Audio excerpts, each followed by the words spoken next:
Hey guys, after so many leaks, Apple finally announced their iPhone XS, XS Max and the best iPhone, iPhone XR. So first up, as you can see the prices, the iPhone XR costs just $749, the iPhone XS costs $999 and the iPhone XS Max costs $1,099.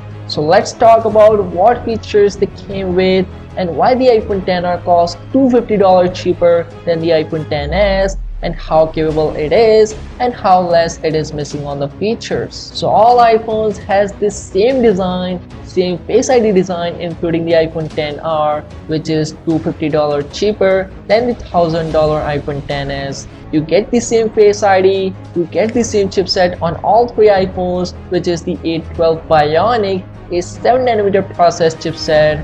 You get the same camera and almost the same battery as the iPhone XS, and the display, which is 6.1 inch back in a more comfortable form factor, which is still smaller than the 5.5 inch iPhone 8 Plus, and it's the only phone to have a new amazing bunch of colors to choose. Now talk about the iPhone XS and XS Max, which are the expensive iPhones, and it has some of the features that make it a little bit more premium, but these features are not considerable for the $250 price. So the iPhone XS and XS Max have an OLED display, which is obviously way more better than the LCD display, but the difference of $250 doesn't seem that worth it to go for. Another feature where iPhone XS seems more premium is the secondary camera, and that gives you an optical zoom.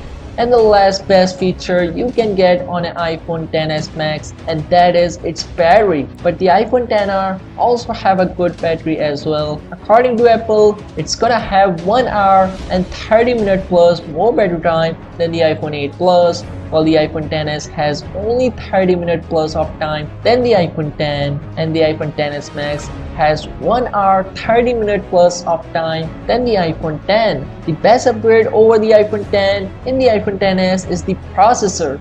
Now it has the new Monster 812 CPU, which is the most powerful chipset based on the 7nm process, and you don't have to pay $1,000 to get this best processor or the best camera, because the iPhone XR camera can actually do a portrait mode even with just one camera lens, which is obviously amazing. And you can also get the professional bokeh effect, which allows you to change the amount of background blur after capturing the photo, and it can all done with the help of Apple A12 Bionic chipset, which has a real-time machine learning. That's why it is really very capable for all these things. And all the iPhones use the same 7-megapixel front-facing camera with a better sensor that allows you to record video up to 1080p with 60 frames per second. All the iPhones have Smart HDR, which has a better dynamic range and stuff. So pretty much it's the same camera as the iPhone XS family,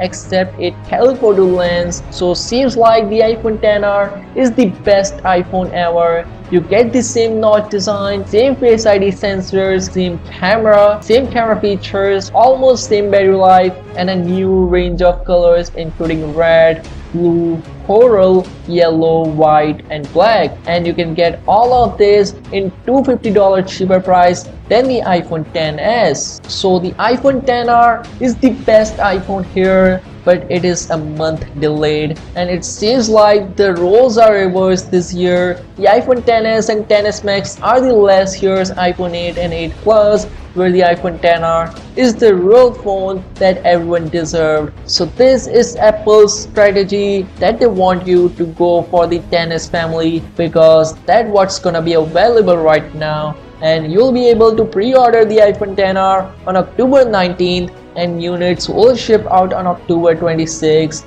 So yeah, that's all about the iPhone XS, XS Max, and the best iPhone, iPhone XR. Now let me know what do you guys think about it and which one you're going to buy. Also let me know in the comments down below, and please make sure to subscribe for more feature updates. And yeah, I will catch you guys in the next one. See you soon.